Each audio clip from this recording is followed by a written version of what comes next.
Hi everyone. So in this lecture we will study recursion. Okay, so recursion is one of my favorite topic. The best part of recursion is we can easily code the most complicated problems. Okay, recursion is very important topic because going forward in many data structure we use recursion only. Okay, so we have to do recursion properly, otherwise we may face a lot of problems. Okay, so what is recursion? What is the definition of recursion? So recursion is when a function is calling itself. Okay, the definition of recursion is when a function is calling itself.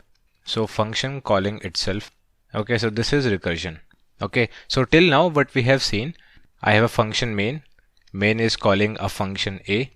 Function A is calling another function B, and so on. Okay, but here in recursion, what I am trying to say here is a function will call itself. That is, we have a function main. Main function is calling a function A. Function A is again calling function A, and so on. Okay, so it is a little weird when function A is calling function A itself. Okay, now let's try to think in a different manner. Okay, when we will use recursion?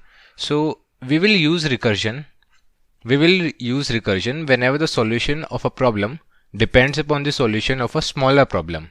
Okay, let us take an example. So suppose I want to find n factorial. Okay, we want to find out what is n factorial. So what we will do, can we write like n factorial is, this is n minus 1, n minus 2, and so on till 1. Okay, so can I write this line? Can I write this part in another way? Can I write it like n factorial is n multiply n minus 1 factorial? Okay, we can write it like this way. Now suppose I have a function factorial. Okay, so I have a factorial function. I will give it n and it will give me n factorial. Okay, so factorial of n, it is same as, can I write like this, n multiply factorial function n minus 1. Okay, so this is the function name. Fact is the function name. Okay, so this function takes an integer as argument and it will give me n factorial. Factorial of n is nothing but n multiply factorial of n minus 1. Okay, so here we can see a function, the fact function is calling the fact function but with a smaller input. Okay, so when we will use recursion? When a problem depends upon the problem of the same nature but with a smaller input size. I am repeating myself. We will use recursion when a problem depends on a problem of the same nature but with a smaller input size. Okay, so here we can see I have a problem. I want to find the n factorial. It depends upon a smaller problem of the same nature. Nature is same but with a smaller input size. Okay, now what we are trying to do here is, so we are trying to divide the problem. So I have a big problem. I will convert the problem into smaller problem. I will again convert it into a smaller problem. I will again convert into a smaller problem, and it will go on. Okay, so finally our problem will become very, very small. Okay, so we are reducing the size of our problem. Okay, our problem size is being reduced. Okay, we can see here our problem. Now our problem becomes smaller. Okay, so recursion, what recursion will do? I have a big problem. I will convert the big problem into smaller problem. I will again convert the smaller problem into smaller problem. Again, the smaller problem will be converted into smaller problem, and so on. Okay, now let us try to see it in code. We will try to solve the same problem. So let us take the value of n, input from the user. Okay, so let's say I have a function fact. So this function fact will return me the answer. So I have this fact function. I will give it n factorial function and it will return me the answer, and let us try to print the n factorial. Okay, now what we have discussed. So what will the return type of the function? It will be integer. The name of the function is fact and it will take an integer as argument whose factorial we have to calculate. Okay, so what is the meaning of recursion? What we will do? We will convert the big problem into smaller problem. So int small answer, I am calling the function factorial and I will give n minus 1. Okay, so now at line number 5, I know the factorial of n minus 1. So what is the factorial of n? It will be, what I will do, I just have to return n multiply small answer. Okay, so what I am trying to do here is, I want to calculate the factorial of n. So at line number 5, what I am doing, I am calculating the factorial of n minus 1. Okay, what this fact function will do, this fact function takes an integer and it returns an integer which is the factorial of the number. So this factorial will give me n minus 1 factorial. Okay, and that n minus 1 factorial is stored in small answer, and finally I return n multiply n minus 1 factorial. Okay, now let us try to run our code and let's see what will happen. Okay, now it is waiting for us to give input. Let's say I want to calculate 4 factorial. Okay, so 4, enter. So what will happen? What is happening here is basically we are getting segmentation fault, infinite loop. Okay, so this is infinite loop, we are getting segmentation fault. Now let us try to dry run our code. What is happening? Okay, let's try to dry run our code. Okay, so what is happening here is, so I have this function main. It is calling the function factorial of n. Okay, so main is calling fact, and let's say the value is 4. N is 4. Okay, so n is 4.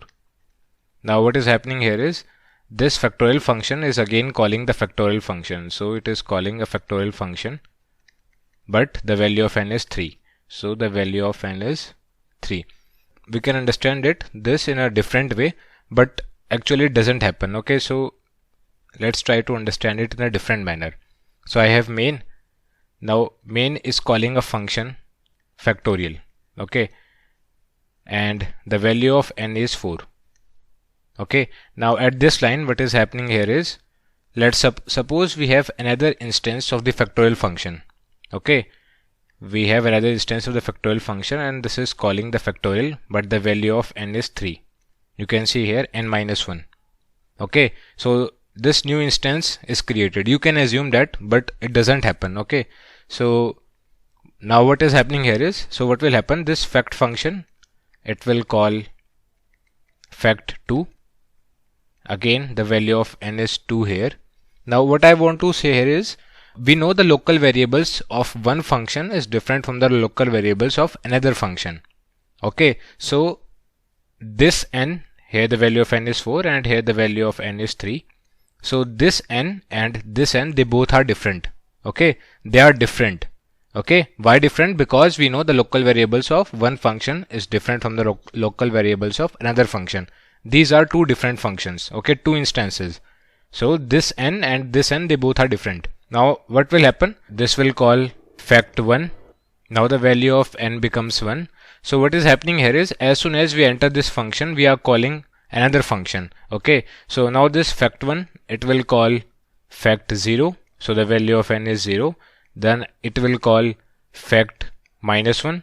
It will call fact minus 2, and so on. Okay, so basically it is, we are doing infinite calls. Okay, we are doing infinite calls. So this is infinite loop. This is infinite loop. So we are getting segmentation fault. Okay, so why we are getting segmentation fault? So what is happening here is, when I reach this line, all these 4 functions, when I am here, all these 4 functions are waiting for the factorial 1 function to complete its work. Okay, all are waiting. All have the copies of n. Now it is taking some memory. Okay, this is taking some memory, this is taking some memory, it is taking some memory, it is taking some memory. Okay, so what will happen? We are doing infinite calls. So at some time it will not be able, the program will not be able to create more memory and we will get segmentation fault. Okay, so when I reach fact minus 2, what will happen? All these functions are waiting for the fact minus 2 function to complete its work. Okay, so everything will take memory. They are taking small memories, but we are doing infinite calls. So at some time what will happen? we will get out of memory. Okay, we will not be able to create more memory and we will get segmentation fault due to infinite calls. Okay, so why there are infinite calls? Because we started at n equals 4, then 3, 2, 1, 0. So ideally what should happen? We should stop at 0 or we should stop at 1. Okay, but here we are making infinite calls. Okay, ideally we should stop at 0 or 1, but we are making here infinite calls. I can prove it also. So how will I prove it? What I will do, as soon as I enter this function, I will print the value of n. Okay, I will print the value of n. Now let us try to run this file.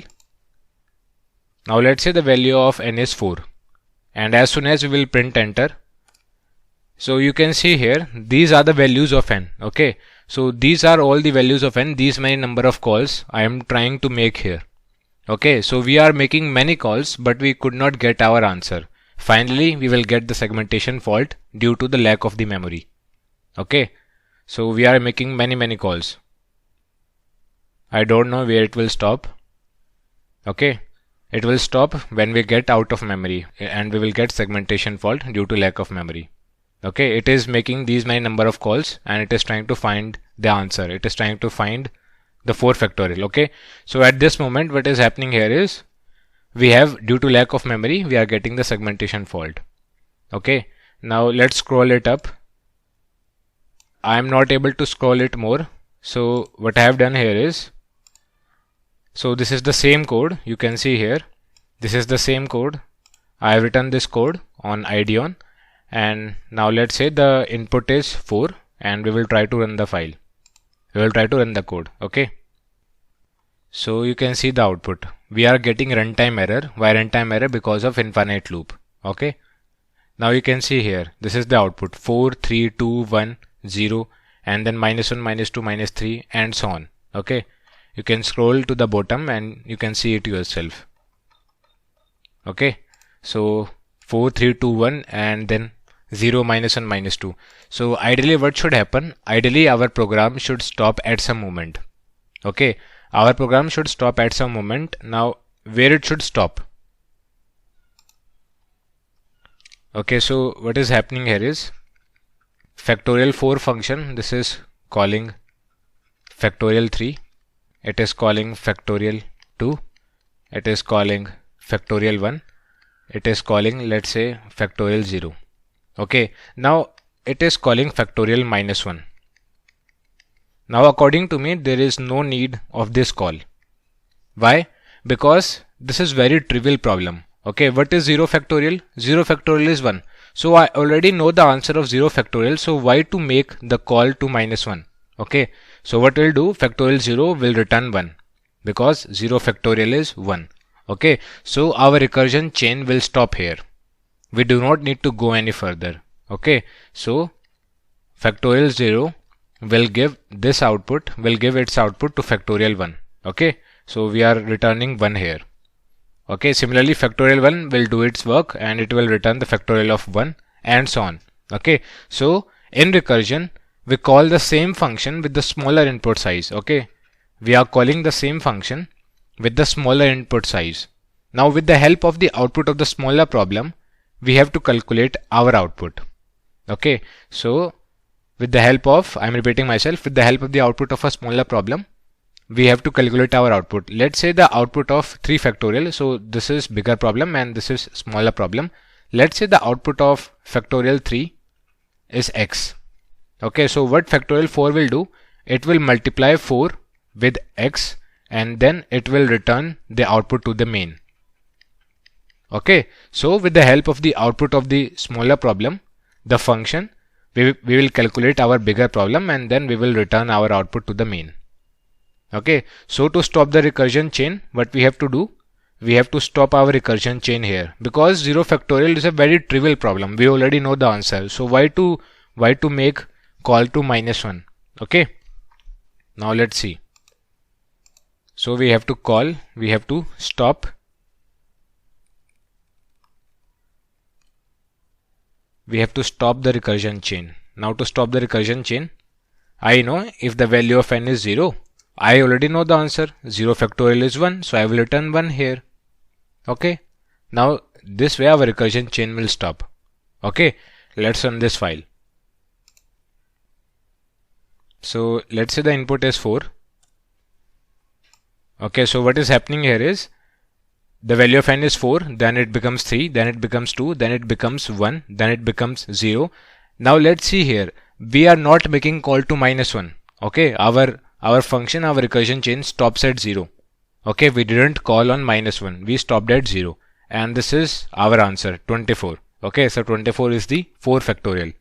Okay, so our output is right. Now let us dry run our code, how it is working. Okay, so this is our main. Okay, so main is calling factorial 4. Okay, so the value of n is 4 here. And what is happening here is when main calls factorial 4 function, so the main function, it is waiting for the factorial 4 function to return its answer. Okay, so this main function, we are waiting at line number 16. Okay, I am also writing the line number at which the function is waiting. So this main function is waiting at line number 16 for the factorial function to do its work, to complete its work. Okay, so I will enter the factorial function and then we are again making the call. The value of n is not 0. Okay, the value of n is 4. So I am making the call to fact function. So this is calling factorial 3 function. The value of n is 3 and this is waiting at line number 8. Okay, factorial 4 function is waiting at line number 8. Now again 3 is not equals to 0, so it will call factorial 2 function and this is also waiting at line number 8. The value of n is 2. Now again 2 is not 0, so it will call factorial 1 function. So the value of n is 1 and it is waiting at line number 8. Again it will wait at line number 8 because 1 is not 0, so it will call factorial 0 function. Okay, the value of n is 0 now. Okay, so the value of n is 0. Okay, so this condition is true. What I am doing here is I am returning 1. So what will happen? I am returning 1. So this factorial 0 function, it will return 1. It is returning 1 and we are at line number 8. So at line number 8, small answer. So the small answer, it is 1 here. Okay, now n multiplies small answer. So what is the value of n? 1, and small answer is 1. So it will return 1 multiply 1, which is 2. So it is returning 2 and the 2 will be stored in the small answer. So small answer becomes 2. Now factorial 2 will do its work. Okay, so sorry, it will be 1. It will be 1. Now factorial 2 will do its work. So 2 multiplies small answer. So small answer will now becomes 2 here. Okay, now 3 multiply 2. N multiply small answer. So 3 multiply 2. So it will return 6 to the factorial 4 function. So small answer becomes 6 here. Now n multiply small answer. N is 4, small answer is 6. So it will return 6 into 4, 24 to the main. Okay, so at line number 16, I am returning 24. So answer contains 24 and I am printing 24 here. Okay, so now what happened here is when I reach, suppose when I am reaching this function, when I reach this function, all these functions, they are out of memory. Okay, they do not exist anymore. Okay, so their wait is over. They are out of memory. So what is happening here is as soon as this function is returning 1, now this function does not exist. As soon as this function returns its answer, now this function does not exist. Okay, so as soon as factorial 2 function gets the answer from the factorial 1 function, its wait is over. Similarly, as soon as the factorial 3 function gets the output of the factorial 2 function, its wait is over, and so on. Okay, so we call it call stack. Okay, this is call stack. I think we have already discussed it in functions. So what is a call stack? So call stack is like a glass. So at the bottom we have the main function. Okay, so we have the main function. Main function is calling the factorial 4 function. Factorial 4 function is calling factorial 3 function. Factorial 3 function calls factorial 2 function. Factorial 2 function calls factorial 1 function, and factorial 1 function is calling factorial 0 function. Okay, and factorial 0 function is not calling anything. Okay, so what is a call stack? So what will happen? So factorial 0 will do its work, it will complete its work, and it will return the answer to the factorial 1 function, and then it will goes out of the memory. Okay, it will go out. Factorial 1 function will complete its works and it will return the answer to the factorial 2 function, then factorial 1 function will go out. Okay, and this way everything will go out. Okay, everything will go out of the stack. Okay, so we call it call stack. We have already discussed it in functions. Okay, so the order is reverse. Okay, factorial 0 function. So the factorial 0 function, it comes at last, but it goes out first. Okay, this function main. So main comes at first, but it will go last. Okay, it will wait for the other function to complete their work. We do not need to go in so much depth. We will discuss something in the next session which is going to make things very easy for us. Okay, but this is how the recursion works internally. Okay, this is how the recursion works internally. Now I hope you got the idea how the recursion is working. Okay, if you want you can optimize this code also. How we can optimize? So first of all, this is not required. Now there is one small problem with this code. What if the value of n is -1? Okay, what if the value of n is -1? Then it will never stop. Again it will become infinite loop. Let me show you. So let's say the value of n is -1, a negative value. Then our code, then again it will run into infinite loop. Okay, so let's comment it out first. Now let's see. The value of n is I will give the value of n negative, so -1. So again we are getting infinite loop. Why infinite loop? Because this is the breaking condition. Okay, now the value of n will never be 0. It will keep on reducing. So that's why this will run into infinite loop. Now to fix this problem, what we can do here is we can write a condition like, if the value of n is negative, I will return -1. Okay, factorial for negative numbers are not defined. Okay, so in this case, if I will give the input a negative number, let's say -5, so what will happen? So we are getting -1. Okay, because factorial for negative number is not defined. We can comment out this code. Okay, so the value of n is -5 and the answer is -1 because factorial for negative number is not defined. Okay, now this is the correct code. Okay, we are using recursion here. Okay, thank you.